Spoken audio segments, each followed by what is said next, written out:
I've just been through a fairly major recruitment process. I've got over 800 candidates that have applied through various systems, whether that be LinkedIn and Seek, and a couple of other places where I'm advertised, and I'm absolutely gobsmacked. Okay, it's been a really disappointing process because the vast majority of clients have submitted a resume without a cover letter.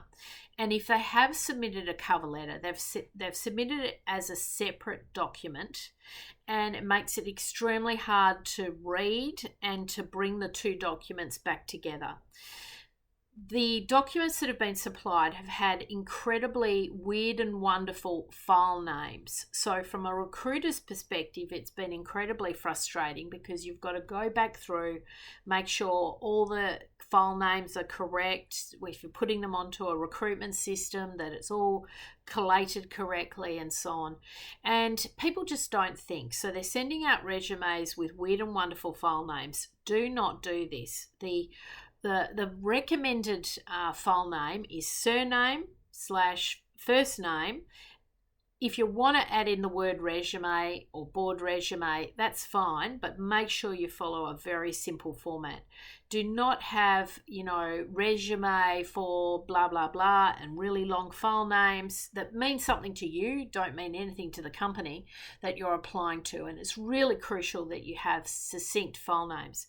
It's also imperative that you submit a complete application. So a complete application is your resume and your cover letter PDF'd together, cannot be separated.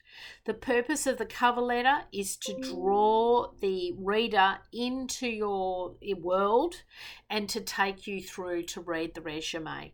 If you're just going to send out a resume with no context, you are really going to be on the back foot. It's an incredible missed opportunity. I don't care what anyone says about cover letters. They're crucial.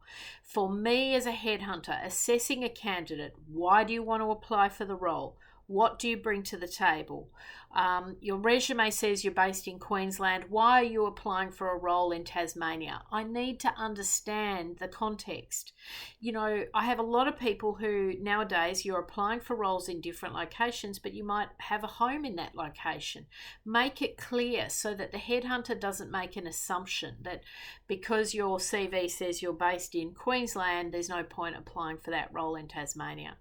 We see this all the time, and it's just professionalism, it's attention to detail. Now, even if the company doesn't ask for the cover letter, and particularly on LinkedIn does not provide this facility to provide a cover letter and a resume.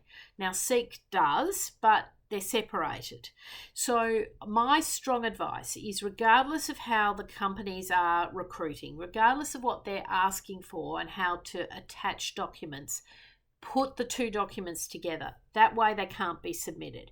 If they ask you for a letter and a cover letter, submit two complete applications. So make sure it's really, really tight.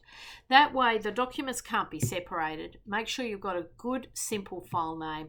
My recommendation is surname, comma, first name. Keep it really simple, but enable the headhunter to gather your information quickly.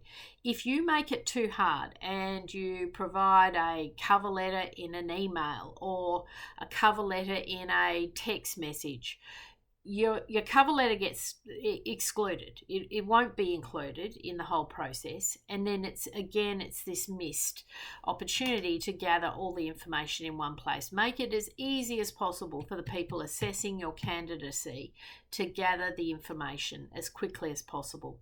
My top tip, you've got to pay attention to this aspect. Having been through this process just recently and seeing how frustrating it was as a recruiter, trying to deal with all these documents and having very little of the right information in the right places, I can tell you, if you get this right, it's going to make a massive difference to your applications.